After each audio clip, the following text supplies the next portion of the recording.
All right. Welcome back to another edition of In Their Own Words Live. We are here with some of the I don't want to call everybody OGs, but I guess you're an OG if you're here. But we're here with the people who know all about the Dallas scene, including my co-host who just actually drove up. Uh-oh, who's making all that noise? Mute yourself, please. Whoever's doing that, mute yourself now, please. Mute. Everybody mute. Everybody mute so we can start the show, please. Here, I'll mute you. All right. So, once again, In Their Own Words Live, this edition from Dallas. We have been visiting Texas for the last couple of weeks. It's only proper that we do Dallas at this point. So, without further ado, let's get started. First up, we have Joe Walker. How you doing, sir? Introduce yourself and tell us a little bit about you. Hi, my name is Joe Walker. Been DJing for almost 30 years now. Originally, I'm from Houston, but I've been living here since '94. Before that, my parents lived here. I was in the Air Force. I traveled back and forth. Was going to some of the parties, some of the clubs, but I really got my feet into the scene back in '94. Since then, I've been producing music, and like I said, I haven't slowed down yet. So, DJing for almost 30 years now. All right, 30 years. Originally, I'm from Houston. Next up, we have Kelly Reverb. What up? Introduce yourself. Tell us a little bit about you. Oh, yeah. Hey, I'm Kelly Reverb, and I play records. No, I'm just kidding. Yeah, I'm Kelly Reverb. I started producing about 95. Have some break hits, have some house hits, got some stuff in some movies, did some remixes for some big folks, and still, believe it or not, making music. Okay, that was nice and brief. Well, hey. We got a lot of people to get to, man. All right, so next up we have Lisa Stroop. Unmute yourself. Okay. Hello, I'm Lisa. I started going out in the 90s when I graduated high school. I was pretty sheltered, didn't get out till I was 18. Started coming out in Dallas, grew up in Fort Worth. Fort Worth tried to have a party scene. We tried so hard, but we just could never make it to Dallas levels. Went to all the underground parties, was here for the beginning of Hazy Days, everything. Worked at Club One, a pretty legendary club here locally, and other places too, I guess, for about 8 years. Had a bar in the bathroom. Purchased Techniques and Pioneer Mixer when I was like 18, and I was going to be the most badass girl DJ ever. And then I totally got screwed up, went down the rabbit hole, and just danced for the next 20 years. Bartended. So, oh well, there's still time for that. Anyway, that's just a little bit about me. Did you say a bar in the bathroom? Yes, the Lisa's Lounge. And then it got so crowded, we had to move it upstairs in the attic. And then I started sponsoring like bedroom DJs and people who were scared to play out in public. And a lot of DJs got their start there. That was in the late 90s. All right. A bar in the bathroom. I hope you weren't serving toilet water. No, every time the fire marshals came in, though, we had to stack all the toilet paper and stuff up on the bar until it was storage. And I'd be like, I'm the bathroom attendant. Uh-oh. All right. Yeah, there's lots of stories. So next we have Brian DeLeon, who's been with us. Actually, he's featured in the book, and he's been with us on the last couple of podcasts here as well. And he is the one that orchestrated this Dallas meetup and historical piece of house music. Brian, tell us. Yes. No, actually, I'm really excited. Putting this Dallas show together was important to me, and not just because Kelly and I go way back. Foggy Memories, Zen Festival. Hank actually Kelly put me up for the night when during Zen, but that's another time for another story for another time. But yeah, born and raised in Austin, promoter throughout, not in Dallas so much, but in Houston, Austin, and then moved on to network television. And and then now doing this book with you, Jesse, and now we're producing a show together. So that's a brief about me, because I want to keep it, everything about people here in Dallas. But when I said it was important for me to do the Dallas show, mainly because growing up in Texas, there was always this rivalry between Dallas and Houston, which one had the best house scene. And that still goes on today. And, having so many friends in Dallas, Jeremy Word, Kelly, Chris Lunn, and so many others, it's exciting to actually get their voice, their story, and be it told than just the people who go to visit Dallas. So that's just a little bit about me and why I'm here with you guys.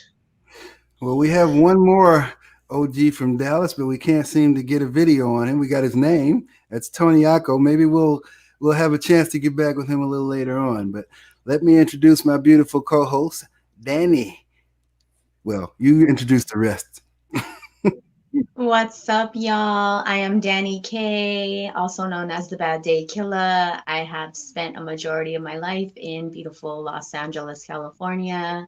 Major club kid in the 90s and 2000s. Currently co-hosting this show with my dear Jesse, and I also have some terrestrial radio segments in Los Angeles on 101.5 FM. So I'm honored to be here. All right, somebody needs to take their phone off of vibrate. Whoever keeps vibrating. Any sound that happens that you hear around you is happening on air too. So be mindful. All right. The first thing we want to do is what I keep referring to as OG. Who is the OG of the OGs in this room? And please tell us how things started to happen in Dallas. You can start it off for us, whoever that may be. Who wants to take it?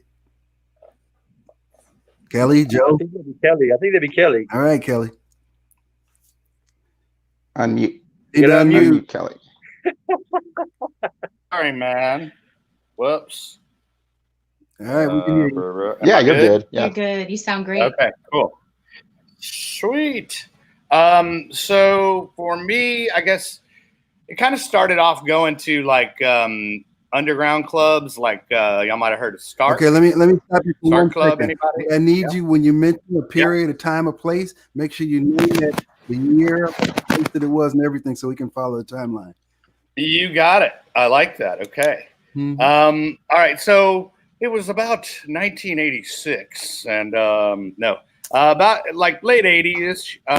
Start Club was popping with like acid house music and house music. There was a guy, Mike DePriest, that used to spin there, and he was kind of the bomb DJ of the time. And actually, he really was a strong influence on what I ended up, growing up to love and produce. He had a lot of an effect on that. And then, of course, not to jump around, but, back after Stark, then I ran into a little guy named Rob Vaughn. I am sure somebody's heard of him. But, and then we started hanging out, and he was a cool dude. And, man, he's played like, just about every club in Dallas, kind of like me. Those guys were really kind of the purveyors of my scene locally to me. Do you have a follow-up question? Just basically what we're trying to do is provide a timeline here so that so that's like late 80s, early 90s. I'm not following in direction. Sorry, bud. No, that's okay. So how did house music get to Dallas? When do you remember hearing it for the first time? Well, I think house music overall just kind of evolved from disco. And then, I guess it probably comes like some influences come from overseas, obviously. Like I would say in the early 90s, like there was a lot of techno going on. Like with your your alternates and stuff like that. And then there was also a homegrown thing with we had +8, and a couple people dipped their toe into producing in the early 90s. And then, I kind of think that's where it evolved from. I mean, that was the start for me, at least. I was going to retro clubs and stuff when I was like 16, or 80s clubs. But, I definitely, as far as the electronic music goes, it was late 80s, and then early 90s. Obviously the late 80s, I wasn't supposed to be there, but we all were. I don't think anyone was when they first started out. You had to sneak out and, steal your parents' car, pick up your I didn't do that, man. Somebody else did. They came and picked you up then. There you go. No, I just always had the older friend. There you go. Yeah. All right, Joe, what about you? Brett Johnson's mother used to tell us stories about how she would take baby Brett to the disco clubs back in the 70s, and he'd just be dancing on the dance floor with a little baby Brett. So one of the names I remember she mentioned was Rick Espelot. He was one of the DJs at what became the Village Station, the mainstay for the Cabot Enterprises in the gay neighborhood over here in Dallas. And then like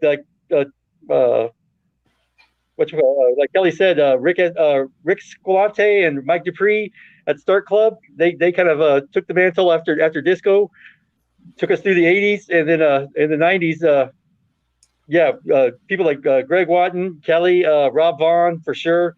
Those are the real originators. All right. What about you, Lisa? How'd you get involved? When did you first hear about house? Gotta unmute. Gotta unmute, Lisa. Can you unmute? Hold on, let me help you. Yeah, you're muted. Unmute yourself, Lisa. There you go. I'm totally muted. You missed all of that. You gotta start over. Well, I started this to go on with it. Well, hold on. I guess I think the only noise that we're hearing is coming from Kelly, so I think everybody else is okay leaving their mic open. Proceed. Yeah. Oh, okay. All right. Yeah, I heard Rob Vaughn in the Stockyards at PR's in Fort Worth. That's where he started playing at. And I requested a song, and he was like, "You're not one of those like dumb little bitches that always request a song. Like, you're different." And I'm like, "Yeah, I don't play." And that was my first introduction to a real DJ that wasn't just somebody that took requests or birthday parties or some crap. And so I followed him everywhere he went. And then he was in Aqua Lounge in Bellum at the second Aqua Lounge. And the first Aqua Lounge was like Mikey B, Gus Arias. He was also at Rio Room after hours. That was all in the early 90s. And then one Friday night, I went to Club One for the first time in 91, like right when it very first opened. And they had the Club Kid parties. And Brooke Humphreys would flow all the Club Kids in. And it was like Astro Oral, Richie Rich, Michael Alec, all those guys. And Robert Taylor, I believe, was playing. And he played, it could have involved some hallucinogens. And he played Music Express. And around that time, I met my friend Kevin Mills, who was like Lord of House Music in my head. I know Joe knows Kevin Mills. I don't know who else does. Kevin's awesome. And he introduced me to Gospel House, Chicago House, Deep House, explained to me the difference between all of them, the way a DJ can take you on a journey from beginning to end. And that's what makes a real DJ. And then I started listening to Clay Acklin a lot. And then Hazy Days came about. And Hazy Days, Sean was from Colorado. Ian came over from England and started those parties. So we were having those parties here, and we didn't call them raves, because if you called them a rave, everybody would get real freaking mad, because raves involve like candy and lights. And these were just like warehouse parties or field parties with a couple of candles and a pair of turntables. And those were awesome days. So Clay Acklin was one of my big first really deep house people. And then Derek Carter would come out and play those. There were all kinds of people played out here. Rabbit in the Moon, that was kind of housey, not really. House, you're not really. But they've always been very differentiated in my mind because I'm also a big breaks girl. I love breaks and I love old school hip hop too. So I like all different genres, but they're very differentiated in my head. They don't, and there's different groups here for all different music. So I like to hang out with all the different groups occasionally. Right. So Like to get a feel for it all. So did you guys ever have rooms where you would welcome the hip hop, the breakers, and the breaks in with the house music? When they started having like Bronco Bowl parties and stuff later, that was like in the late 90s. They'd have like ambient rooms and yeah, not really hip hop though. I never heard much hip hop. Maybe trip hop. And they had drum and bass rooms later. My experience that when the breakers and like, you know, your shufflers now, what are called shufflers, would try to come into the house scene and, you know, start a circle and dance, they weren't very well received here in LA in the beginning. I don't know how you in the last 5 years, I've been friends with a lot of breakers here, and they just started which was going really well before stupid COVID, but they do a Fresh Steps program here. My friend Claudette and our other friend Joel Salazar. And they have breakdance competitions every night for women and men. And they were getting really, really badass. I mean, super, super lots of talent. And they were having house DJs. DeMarcus Lewis, he's a big house DJ from here. That's also incredible. And he was DJing the last couple of them. So they did the competitions to house music, actually, for one of the last few ones they did. So that was really pretty awesome. But until then, yeah, you're right. I never, like, those crowds never really meshed all that much. But it seems like lately, within the last 5 to 6 years, there's been kind of a resurgence of the after hours scene. Mm-hmm. And it's been really fun trying to get my breaker friends to go out to those kind of clubs with me and like everybody all together. That's the way it should be. Mm-hmm. Absolutely. So let's talk about some of the memorable events and times that have evolved through the years involving our beloved house and electronic music. Anybody can take it. Like Lisa said, there's the Hazy Days field parties. Those things were legendary. They would have like 3 or 4 tents set up with different music going in different tents, like ambient, breaks, house. You had Salgato's Purple Dimension parties, the Boom Brothers, True Family parties, Eye to Eye. The parties that we got at the Dallas Music Complex and Alien Workshop, the Smokestacks, Union Bower Warehouse, the Levy Street Warehouse, Bronco Bowl.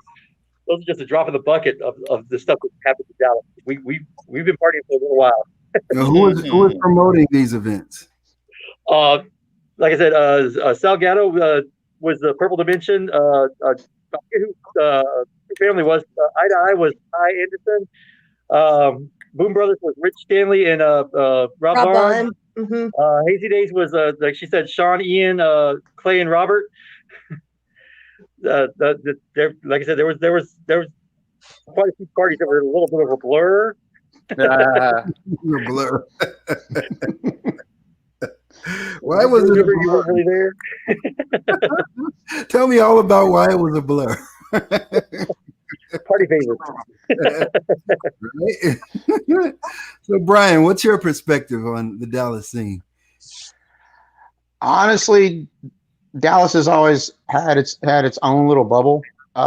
You know, if you weren't from Dallas, you know, you went to your normal places like Lizard Lounge. You went to all the other ones that escape my mind at the moment. But you know, once you got into the Dallas scene, it was really a world of its own. It had its own style, its own people, it had its own family, its own makeup. I know that just from you know, Jeremy Word's events, you know, seeing Kelly at Lizard Lounge. You know, I know we mentioned that last week. We were talking about Lizard Lounge, and even when I worked at Lizard Lounge in Houston, I didn't even know Kelly was at Lizard Lounge in Dallas. So going there, it was a completely different experience. I was like, why don't we have this in Houston? You know, so you know, that's why it was so important to actually get this show, because you can still go to Dallas and there's still 100 different events happening, and well, maybe not today because of COVID, but but it was always a cutting edge scene.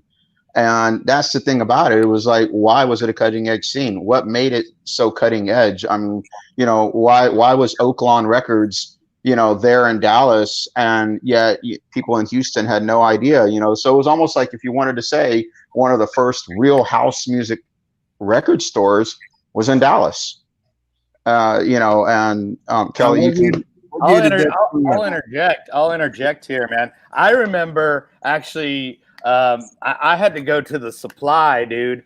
This is not Dallas, but for my first record store, I found out where Mike DePriest got his records from, and that was Eclipse Records in San Antonio. So That's I was true. like, Well, dude, yeah. I found out your secret, dude. It's over, man. How far is San Antonio from Dallas? It's like about what, 3, 4, 3.5. No, 3.5 to Austin and another hour to. It depends on how you drive, man. It's between 3.5 and 5. Yeah. Well, yeah. And how your bladder is. I mean, we brought that up last week, like the San Antonio record stores, and of course, Austin had Alien and what have you. But I remember getting an MCL record, from the early 80s. Oh, yeah. And you flip the back of it and it says Oaklawn Records, Dallas, Texas. And I was like, wait, what? Yeah. And, and then I call up there and I'm like, wait, you actually have records? He's like, yeah, we have records. I'm like, okay. So that was what intrigued me with Dallas. It was just like, okay, but Dallas is kind of a hike from Houston, so you didn't always get to go over there. How far is it from Houston? 4 hours. Yeah, 4 hours. It's Jesse kind of makes a triangle basically. So it's like, Dallas up here and then Austin and Houston, just to give you an idea. And then also I'd be remiss if I didn't mention Bill's record in the mix. Bill's record. Yeah. I mean, that was fantastic. I mean, that's a few years later, but we were ordering dance records early 90s. And then we got designated like the own wing or branch of the store just solely for dance music. So that was a really cool thing. And that's how I got to meet a lot of the distributors like Watts and Nemesis and all that. And like guys like Micro, I don't know if y'all remember him, but he worked for Nemesis. So we would just, are we allowed to curse on here, by the way? You can curse. Okay, cool. Sweet. I just wanted to make sure no grandmas was watching. But but no, I mean, we would just sit up there and shoot the shit all day and just be getting paid for it and go, oh yeah, okay, well, I want this, this, and this. Okay, now let's talk bullshit. And just order it. And then I had the same thing, dude. When I was when I had like regular customers on the phone that would call me. And I go, okay, dude, you're getting 10 records and 3 of them are turds and 5 of them are bombs, dude. So just take the good with the bad, bud. So let's go back. So let's start. 86 was when you first started hearing or being a delinquent. Being a delinquent? Yeah. Well, you're probably a delinquent long before then, but okay. I was a good Catholic boy. You're a good Catholic boy. Altar boy? Yeah, well, no. Okay, so 86. So between, let's say, 86 and 90, what was happening? What was the popular Oh, style? yeah. Now I get it. It's called In the Beginning. Yes. There was Jack. And Right, Jack exactly. So what was the question again? Like 86 to 90, what was going on? Yeah, from when those first 4 years, what was the scene like? How were you feeling the music? What was you feeling? I was really intrigued with a lot of the acid house stuff that was coming out. And of course, Mr. Todd Terry. You know, loved his early stuff. You know, Swan Lake, In the Name of Love, and like we'll you get know, out a like little love in New York. no, hold on, like you know. Blake Baxter, you know, baby wants to ride, and Jamie Principle, all that shit. I was like, oh, dude, Chicago's the cool shit, or oh shit, New York's so cool. And then you know, I mean, but we were playing it down here, so we were kind of, I guess, cool, or at least purveyors of cool. We weren't making it yet. How big was the scene down there at that time? I mean, it was massive at Stark during the heydays. It was, I mean, you know, packed house. Oh. With the way that the geography is in Texas, I had to learn the hard way. Like I got to Texas and I'm like, I'm in Texas. And they're like, yeah, we'll see you in 6 hours. And I'm like, oh, okay. Okay, here it is, Jesse. This will give everybody an idea. From Dallas, you can drive 9 hours west and still be in Texas. Mm-hmm. And that's El Paso. And you can drive 9 hours south and you'll be in like, you know, Mexico. Brownsville. Yeah. Exactly. Yeah. So, wow. I mean, it's definitely some real estate. So how did that work in terms of the scene? Where, you know, would you see San Antonio people in Dallas? Where the Houston, you know, I'm trying to like understand how it worked out. Joe, I'll let you take that, man. There was a network. Like you would have friends in Austin, and they'd say like, "Hey, there's a bad party coming." You'd be like, "All right, we'll be down for it." And like same thing with people from Houston and here. I spent about 6 months in Houston, and they had some really good parties down there. But it was kind of weird. It worked on like a 5-year like cycle because like every 5 years they would have a big flood, and all the clubs seemed to be in the bottom of the buildings, and they would get like washed out, and they would have to go buy new equipment. So Houston was kind of like a 5-year cycle, whereas Dallas didn't have that issue. There's a lot of Oklahoma people and Arkansas people too that came here for parties. At Club One, there were about 20 people from Oklahoma. Every Friday and Saturday came to Club One. Tell me what the difference between the Texans and the Oklahomans and the rest of them. How could you tell somebody wasn't from Texas? Well, there's nothing to do out there, so they had to come somewhere. So they all came up here. And like Denton and all the surrounding areas, large Denton population on the weekends too. And but was there a difference? Music? No, it was how they danced. That's how you could tell they were from somewhere else. That's true. That is true. The people did for a little while, and like you could tell when someone came from out of town because they didn't have the same moves. Show us some of those. You know what? But you know what? Joe did hit on something because that is true. Like back in the early days, I remember. You know, way before getting into the business, I remember just going to Dallas parties, and you could totally tell that it was like where somebody was from just based on the way that they danced. Mm-hmm. You know, everybody had a different stomp. You know, and then everybody wore their some people. You could tell people from Louisiana because they would be wearing athletic wear, and then people from like Houston wore oversized pants. You know, and then you had. I mean, I'm you know, I'm not being literal, so people don't start writing letters. But it was true. It was just like, I mean, Texas is so big. It was, you know, you had to plan if you were going to go to a Dallas event. I mean, that was just going from Houston. It was just like, okay, are we going to make this? And then everybody, well, how many people can we fit in a car? Who's going? You know, and then eventually I remember Oklahoma tried to actually start doing events. You know, so I remember going from Dallas to Oklahoma, and it was just like as lame as possible. But you know, so we went back to Dallas, and you know, we went to whichever clubs were going on. We went down to Lower Elm, you know, and yeah, thank you. And then you know, or we'd go see what was going on at Lizard Lounge because for a while then Lizard Lounge had you know all the artists coming through. So again, I'm an outsider, but that's just telling you right there. You know, being an outsider, you just go to like whatever first event you hear, but there are always some multiple events. And even if you are in Dallas, for the short while I stayed working in Fort Worth, it's just a hike just to go from the Metroplex all the way out to Fort Worth.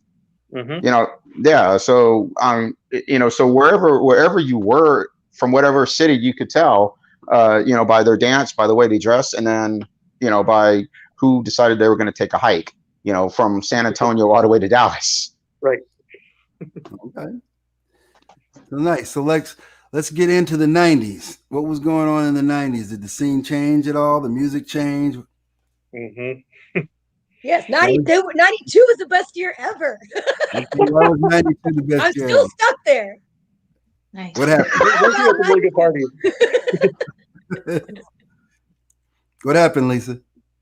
Everything. Well, 89 was what they used to call the summer of love in Deep Ellum because that's where all the good ecstasy was coming out. Well, that was in 89. universal. That was all over.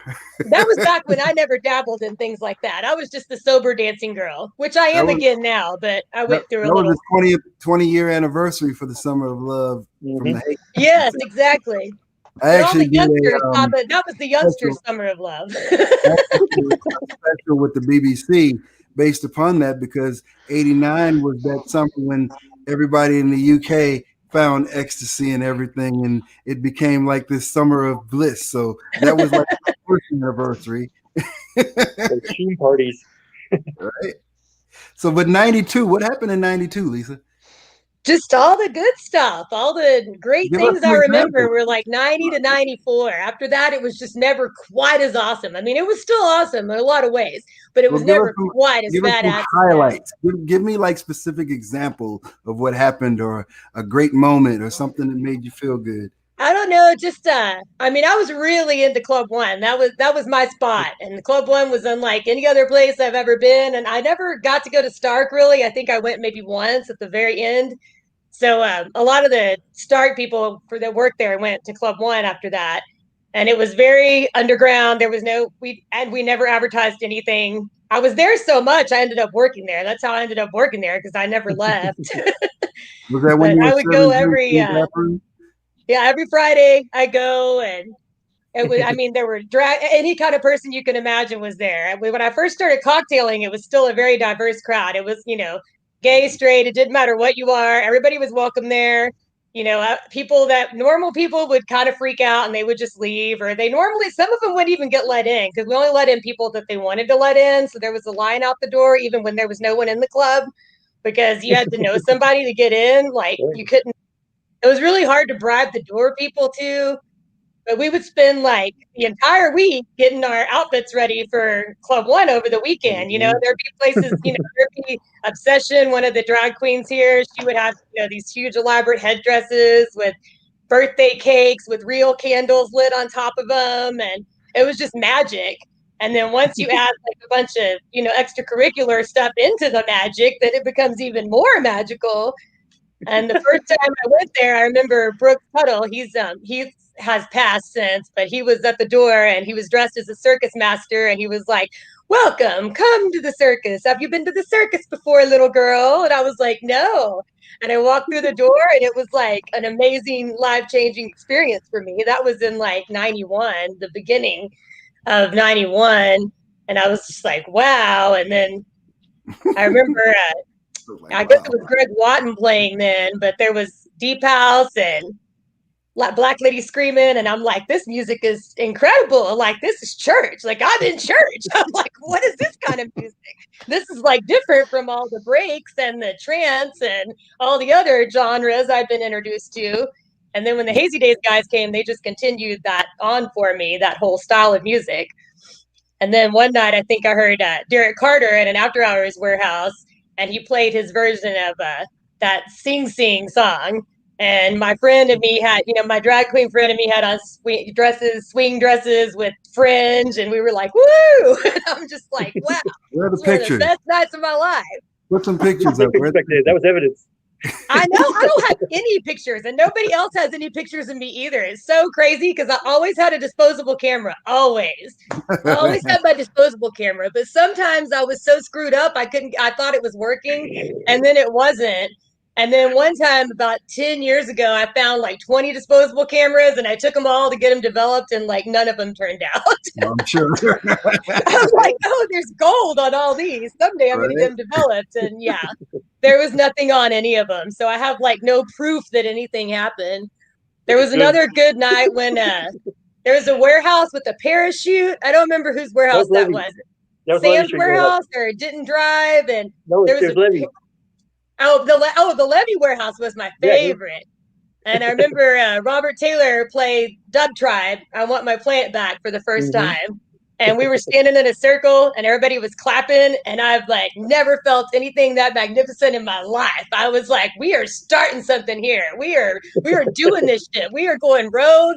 We are like doing something that's going to be we're going to be a mark. We're making our mark on this planet right now. And we were actually. And we won our planet. And we were. I was like, this is amazing. We won our planet back.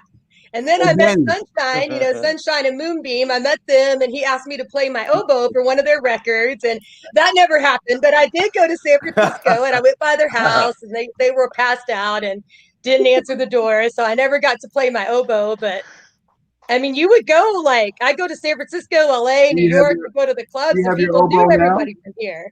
You have your oboe, you can play it. I do. I haven't played it in like 25 years. Lisa's about to go and one time at band camp. The Hazy Days parties were way better than band camp. Hey, tell us about the story where you were catching the bus and you were like, how, 15, 16 years old, doing the same thing in Cali. So this seems to be a synergy that was happening like in multiple places, which is why I love doing this show, because we find out that even though we're in different cities, we're so much alike in terms of how our scenes developed, the music we loved, and what we did. Well, we were in San Francisco. That's the story I was getting ready to tell. I think it was 93 or 94. And it was the best trip I ever took in my life. It was the first night of Spun Day. And it was also the first night they had a party at 1015 Folsom. And I just happened to be there and got in the VIP lounge and hung out with Yano and Mark Farina. And I met everybody that weekend. So many people. It's so awesome. And then we ran out of money. We didn't have a place to stay. So we were sleeping in the park and taking showers at the McDonald's because we didn't have any money left. And I met this homeless guy on the side of the road and he gave me a tarot card with like 10 pieces of acid in it. So we took all of them.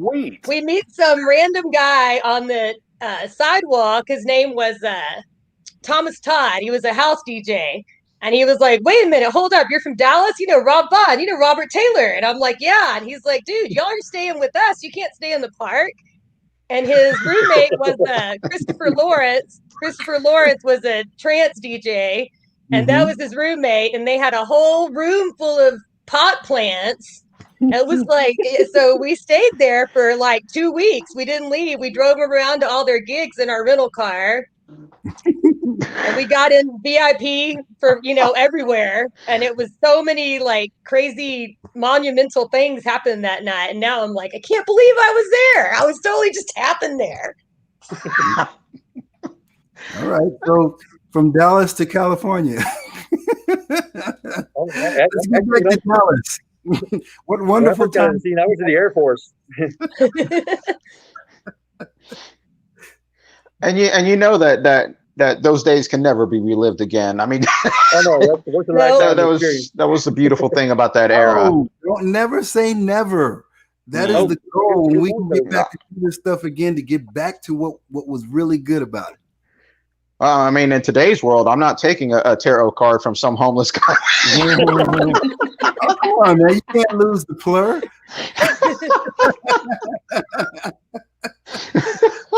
I mean, that's exactly how I'm going to end up with my own show on the ID channel. Right. Now, let's talk about that. Back in those days, we were just carefree and did whatever we want and didn't even think about it. Now you definitely can't do that. So how does that feel in terms of the music? Joe, anybody? Well, I think pre-COVID, we had stuff to do every night of the week. And like since COVID, there's been some people who tried to do some parties and some events, and they just open things up too quickly, and it's putting people in unnecessary danger. Is that why you have your mask on? Well, I'm actually at my sleep lab. We're at a office building, and we're tied into the air conditioning system. I just want to make sure I'm safe. Oh. I've been there before, man. Yeah. Yeah. I got what I want to do with my life. So, they were at home, kind of short. mask on, just trying to represent that they wear a mask all the time. No. I want to do with my life. I don't want to cut short by COVID or anything really. You Happy know, New Year, cigarettes.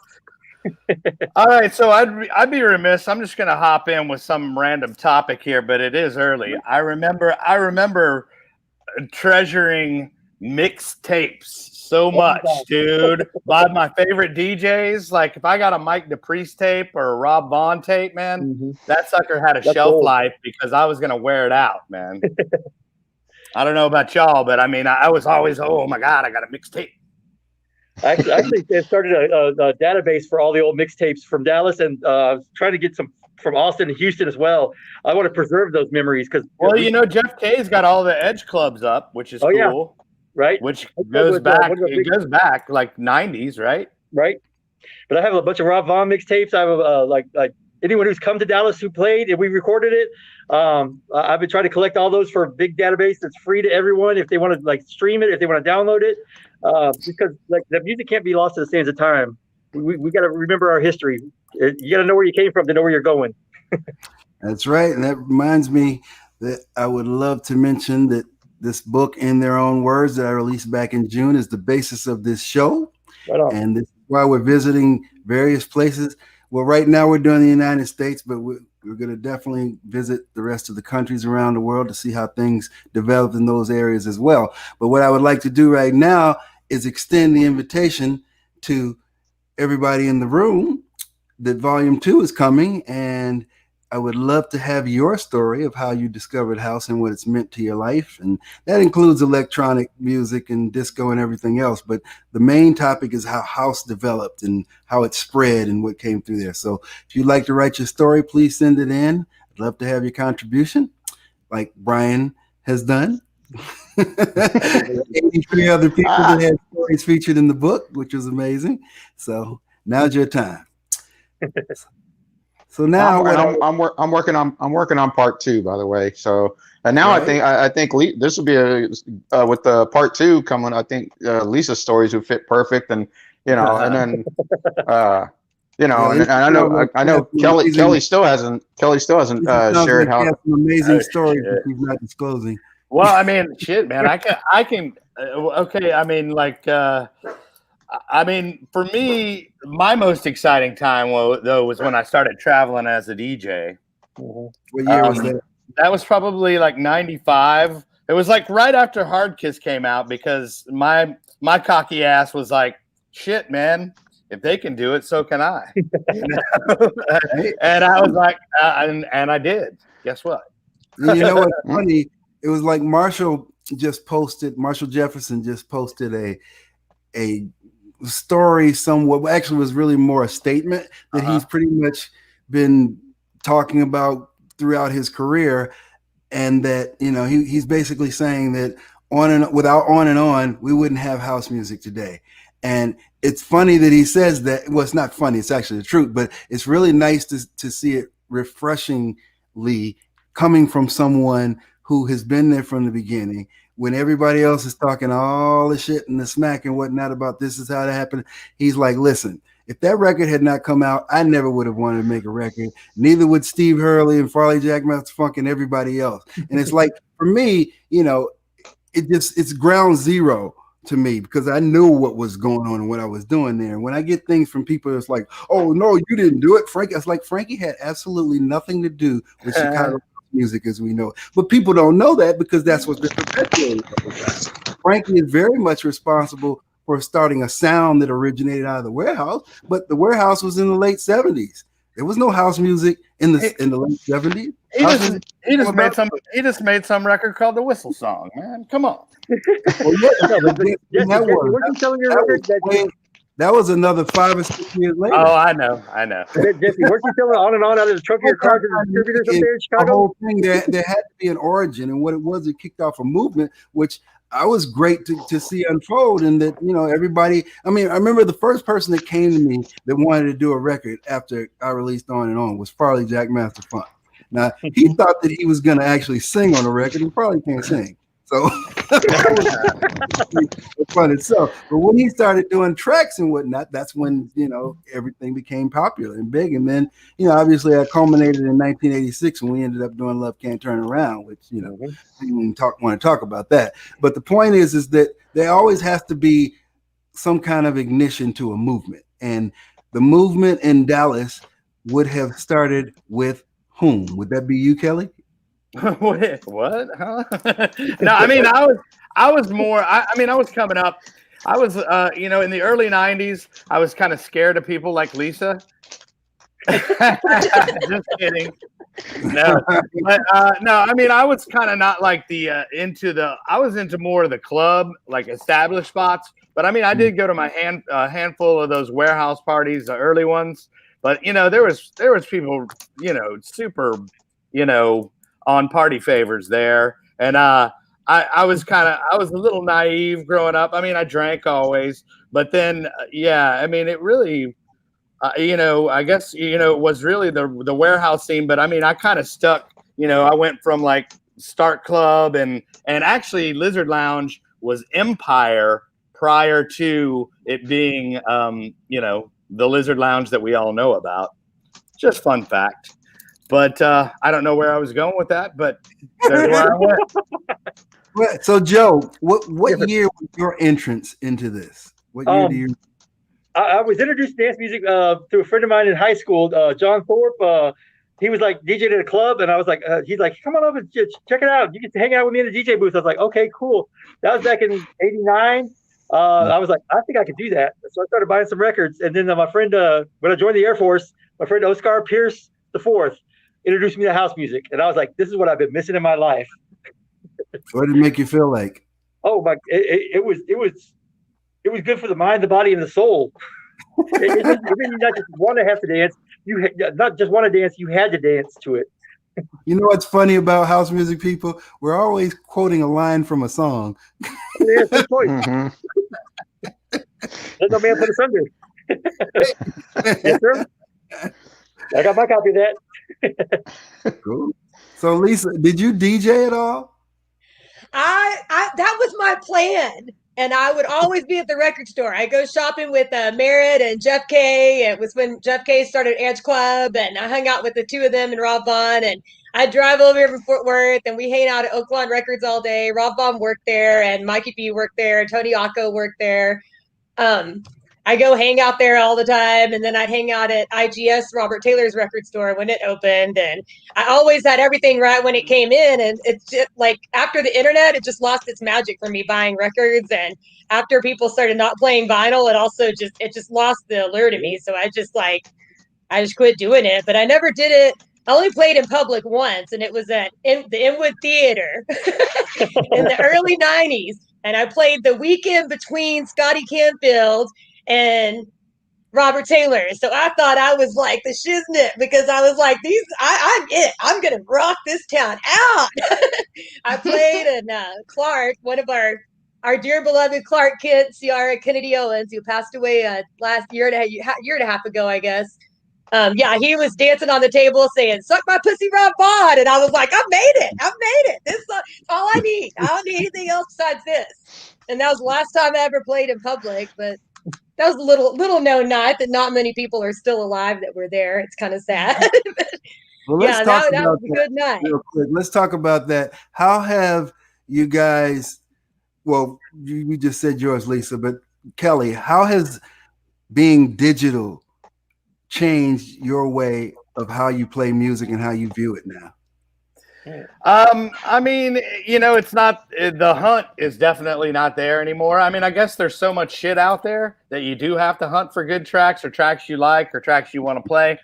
But, I mean, it was always fun, like when it was, analog, to have that tactile piece of vinyl, and you could actually go, oh, cool. And, this person's from there, and all that kind of stuff. And, just like, and then you would find out certain labels you like just because of their logo. And then you'd want to score gear. I mean, like a Subliminal shirt or something like that, and, Peace there, yeah. Oh yeah, for sure. But I mean, there was something that was much more cool because it's like, well, it's, I guess, because you can autograph a record, but you can't autograph an MP3. You can quote me on that, Brian. You can also roll a joint on an album. You can't do that on MP3. So Kelly, I'll make T-shirts. did there you go. you embrace the change? There you Did go. you embrace the change, or did you resist it? when it happened? It was just kind of like, I mean, I would say my wheelhouse was probably about 94 to about 02. I mean, I was still producing after that, but when the digital started switching over, I guess it was right around 2000, maybe a little bit earlier. And, of course, I wanted to hang on to turntables, but every once in a while I'd go in a club and they'd have CD controllers. And I was like, man, what is that? Fuck that. I ain't going to touch that. It's not a turntable. And then finally, it was just like your hand got forced to migrating to, CDs first and then eventually MP3s. Mm-hmm. At least that's how it was for me. And then, I mean, after that, I mean, I guess I embraced it because I had to.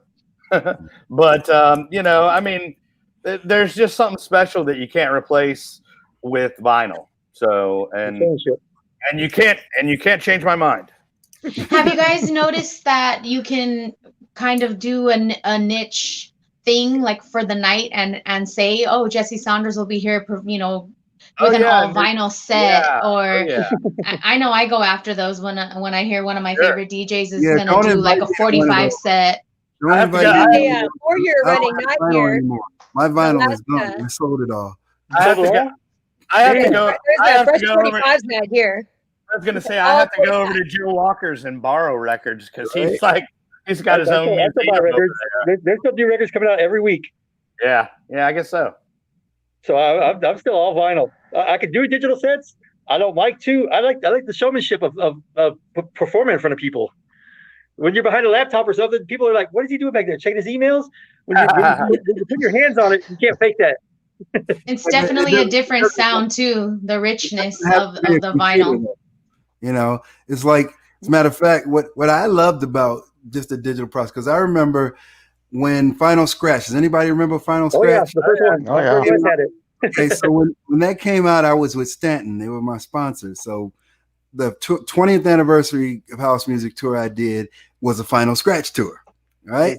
I used it probably first one or maybe 2 dates, and then I just got rid of it. Shh, don't tell them. But I stopped using it because it wouldn't calibrate properly. It's like every time I go in there and sound check and set up, and then it would sound great. I'd leave. Then you've got other DJs coming on before I come back on as a headline. So they would screw everything up. So by the time I got ready to play, one side might work, both sides might not.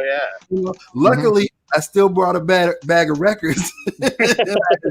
Also had some CDs, but I just, after a while, I just abandoned it. Then I remember the NAMM show that next year, we were at the stand, and there was a little booth off to the side, obscured. Nobody knew really. And I kept looking over there, and there was this guy who had this thing called Serato. And I was like, what the heck is Serato? So he went to this whole thing. Oh yeah, it doesn't, you don't have to recalibrate. You don't have to do this. It's constant. It's blah, blah, blah. Everything Final Scratch is, and it's not. I was like, shh, don't tell them. It's like, let me get your card and I'll call you. We'll talk about it. And next thing I knew, it just blew up. Yeah. And then came Ableton. And all the other things. That just made a reinvesting in new equipment again. It's like a lot of people just didn't have that. Yeah. Okay, guys. So this has been great. We've got about 5 minutes left, and what I would like to close with is everyone giving me their heartfelt opinion about where we are right now. Well, just before COVID, during COVID, and where you think we're going to go afterwards. We'll start off with you, Lisa. I would like to see a resurgence of the underground again, and I think it's entirely possible.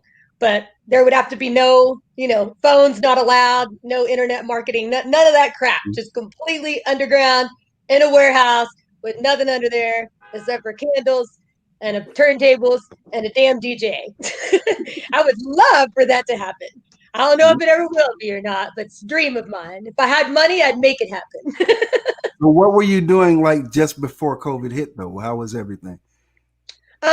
Mostly still going to all vinyl shows. There's a lot of we have a lot of all vinyl stuff going on, Fresh 45s, all the I was out pretty much every single night. There was really great house music and breaks and everything. Anywhere you wanted to go. Okay. What about you, Joe? Oh yeah, Dallas is vinyl strong. We have 40 record stores right here right now. 40. Oh, wow. Yeah. Yep. You all Yeah. hear that? Go to Dallas because you can still go to a record store. Yeah, we got it going on down here. But before COVID, yeah, there was something to do every night of the week. I mean, you could go to the New Math Mondays at Off the Record. You could go to the Green Elephant. You could go to. I mean, there was something to do every night of the week. Since COVID, yeah, it's gotten scary out there. People are doing the monetized live streams from their houses and stuff, and I guess that's working for some people. But I think that people are always going to want to go out and dance. It's not going to go away. We had a mayor here, Laura Miller. She tried to shut down the dance music scene back when the Rave Act came out, and they had a task force. The cops were like looking for anyone with like any kind of paraphernalia that they were considering paraphernalia. Big jeans, the Dayglow stuff. They were like, yeah, no, they're trying to shut us down. We took it underground and until it was safe to come back again, and then COVID hit. So What year? Hold on. It's not What gonna year go away. tried to shut it down? What year? That was 96, I want to say. Okay. Yeah. Well, the Rave Act, Rave It Law. was Yeah, The Rave Act was actually 2004. Yeah. Well, Yeah. they had a rave task force here. Okay. Like I said, Yeah. if you had like a chain wallet, if you had a certain look to you, they would pull you over and say like, where you going? Yeah, in 2000, actually 2000. Well, maybe it was end of 2003 or beginning of 2004. We actually did a rave on the Capitol lawn when they were trying to pass that bill. Right on. Yeah, Well, Joe Biden was behind that one. I do remember, yeah, around 97, 98, like when they started trying to shut down Disco Donnie, they moved into Texas. Because remember, Josie, Louisiana and Texas border each other. So they started hassling Donnie, and next thing you know, they come over to Houston and then Dallas, and everybody was suspect back But then. yeah. So I was around 97, 98. And then, and then came the official Rave Act, when they started saying rave will kill your children. Does anybody know what that brain Rave Act actually states? What the actual laws that are a part of that? The crack house law? What the Yeah, there was a crack house law. Yeah, that was the first name of it, crack biggest house law. The biggest one that made absolutely no sense to me was that they said that anybody with a name, like say you were DJ Ecstasy, right? You could be arrested on the spot if your name was on a flyer, right? Oh yeah. Mhm. The thing is, if they came into a venue and they found anything, a hit of E, whatever it happened to be, they could arrest every single person in the club. Didn't matter what you were doing or why you were there. All right, so I had to run off real quick because I wanted to do a little show and tell. Okay. I actually found this the other day, and hopefully I can get it on camera. But this is some like genuine candy raver wear.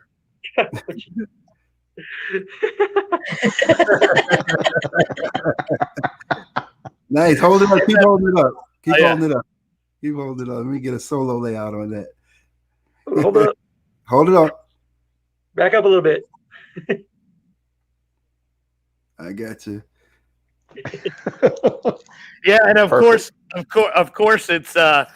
course, it's 3 sizes too big. It's probably like a 3X. Hey, Yeah. 3X will still fit a lot of people though. Oh yeah. Well, yeah, it fit a lot of people right now, but like I'm back in the day, dude. You're like 100. You're like $120 and wearing that shit. Exactly. It went well with the It's pants. I'm the sure old- it was the old proportionate to the pants. Jinkos. I hated the Chinkos. I Oh, hated yeah. the I candy did kids. too. I hated them. it. They Yeah. weren't house. They Yeah. weren't. They never were. They didn't get it. They No. weren't deep enough. No, they were hip hop. You weren't deep enough. No, Kelly. not even that. Kelly, What I Yeah. remember. give No, us your not the last kind of take hip-hop on I where grew you up think the listening to. scene is and where it's going to be after we get Well, through I this. mean, right now the scene is fucking all digital and it's kind of a turd and it's no fun. But I mean, once COVID gets done with and over with, I think there's going to be just a crazy comeback, and hopefully people won't hopefully people won't like crappy music anymore. But I can't stop that. Oh, no, the Derek Carter show me and Joe went to last Saturday was pretty fire for COVID times. Well, and then Joe will be able to. Joe will be able to start throwing his White Rock Lake parties again, dude. Park parties, yeah, dude, I love those. We just take the turntables out to the park. It overlooks the lake. It's a beautiful thing, man. We just have DJs come out all day long. I need to get everybody together and do like a real big get back together. Let's take it back to what it used to be when all this is done. All right? Yes, sir. So, Brian, your take before, during, and after COVID. Well, I mean, I've said it before, on our previous shows. I mean, pre-COVID, parties were kind of all over the place. I think it's almost, and I know this is going to sound different than a lot of the way other people say it, but pre-COVID, it just sort of seemed like we lost focus of events. Like they were just kind of all over the place. There was really no rhyme or reason. It was just throwing parties to just throw parties. And I mean, no offense to Pasquale, but I mean, look at EDC. That's even lost its whole meaning compared to what it was. And then in Texas, there seemed to just be a party wherever you could fit a party just to do it.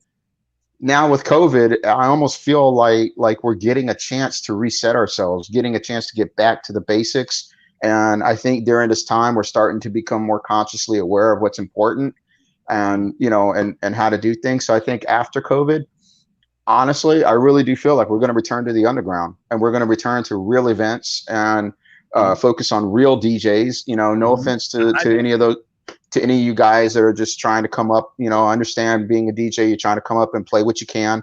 But I think during COVID, we're really getting back to finding the music that matters. Well, and I can't wait till afterwards to, I'm just holding my breath until I can see Paris Hilton DJ again.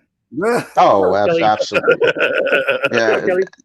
Yeah, absolutely. I mean, I think I still might have my ticket from her last canceled show. Just kidding. Please, we don't need any more of that in our lives.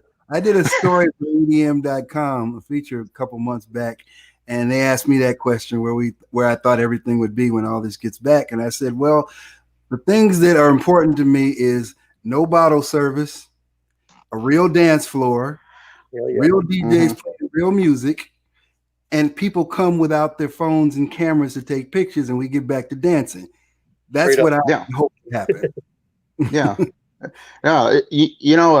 Just to back up for a second, Jesse, earlier when Kelly had mentioned Hard Kiss, so it was funny because I actually started learning more about what Kelly was playing because I actually went up to go get a Hard Kiss record that was actually produced out of Dallas, and I wish I could show you the cover, but it was from the Dorset Brothers. The Dorset Brothers were actually Symbiosis, and Symbiosis was a band from Dallas that did breaks, and they were on Hard Kiss. So I go all the way to Dallas because Scott was up there. Hard Kiss, rest in peace, brother. But and I get the record, and then I'm shopping in some of the stores, and I start coming across Rob Von Taste, and I start hearing about Kelly Reverb. So it's just funny when he said that. It's like full circle, and what that has to do with what we're talking about is that's the whole beauty about with the records and vinyl and the way the underground was, at least with Texas, is you start discovering artists, and and if we can get back to that, to really appreciating music, discovering artists, then maybe 20 years down the way, you're gonna have a whole another set of friends like Kelly and I, where I'm like, hey, we still know each other. And I remember that one time I learned about your name, and they're like, hey, yeah, this guy, DJ Kelly Reverb. I'm like, oh, I only came here to get this Hard Kiss record. Now I've got this other dude too I can go back to Houston with. So, so I mean, there's no, So I'm just saying, like you're after COVID, maybe we can get back to those good times again. Are you just trying to say that you love me, man? I always love you, brother. And we have love in the room. Well, I'd like to thank you all for participating on this trip to Dallas, down memory lane, and a little bit into the future. In conclusion, I would like to ask my co-host Danny what she thinks will happen Well, what I foresee is a lot more of the streaming events that are kind of keeping us somewhat connected during this time. I am seeing maybe the reinsurgence of drive-in movie theaters being used for events. So it's seeming like we're going to have to continue to maintain the social distancing for a while, but I do foresee an underground scene popping up in the very near future, but it's going to probably involve people going to jail for breaking CDC guidelines. True. Yeah. Is it anybody know LA just went under a lockdown? LA County, Yes. that is. But Pasadena, which also happens to sit in LA County, didn't. And the reason why they didn't is because they have their own health department. So they decided that they're not going to do it because they don't want to.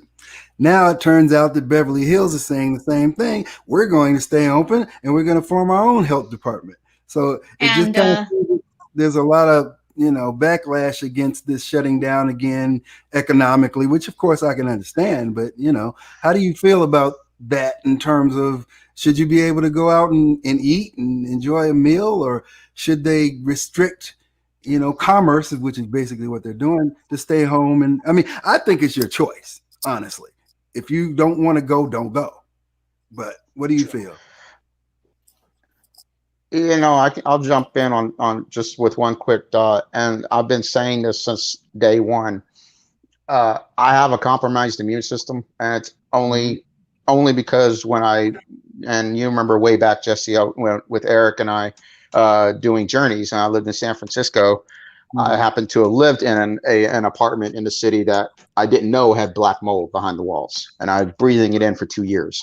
So fast forward, it's common sense. You just think before you act. And, I think every day, I think about what time, the grocery stores have most populated. I think about, do I really need that meal? Do I really need to go to that bar? Or, all of these things I think about, and no one's taking my freedom away. No one's telling me I can't do anything. I still ride my bike. I still ride my bike regularly. I just got 10 miles in yesterday.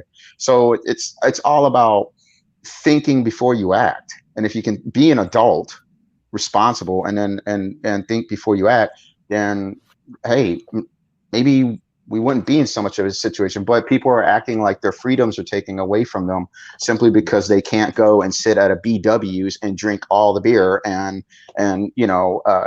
act like an idiot. And that's just, in my opinion. Yeah.